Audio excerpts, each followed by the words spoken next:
Microsoft Flight Simulator has been a hobby and a passion of mine for around 25 years.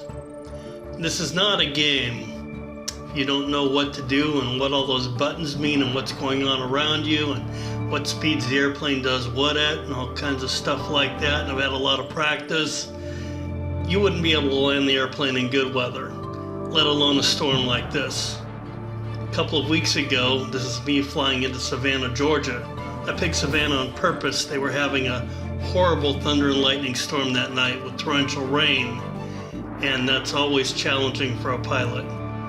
So I decided to go for it. Here you can see the airplane is bobbing around, see the clouds and the inside of the cockpit moving from each other.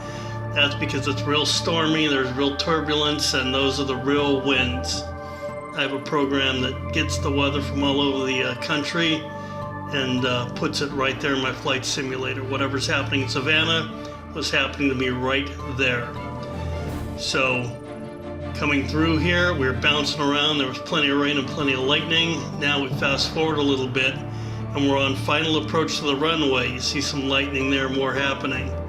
Watch the speed bounce around between 155, 56 knots and down into the 140s. That's the real deal. That's what your pilot faces. If it gets a lot worse, it's called wind shear, and you don't want that to happen to you. Coming in, you can see barely, if you look, that straight line in the middle, that's the runway. That's where we're headed. Even though we're getting kind of close to it, it's hard to make out through the clouds and the fog. That's why we're on the instrument landing system, and right now the plane is still flying itself on instruments, but the pilot monitors the instruments. And shortly after I end here in just a few seconds, that's when I take it off the instruments and gotta land the plane. In all the wind, in all the rain, in all the turbulence, and yes, in all of the lightning, which you hope certainly doesn't strike you. It can be a loud flash. Anyway, this is my joy, this is my fun, this is what I do. It's a real deal, and if you can't fly in the real world, this is as real as it gets. Thanks for watching.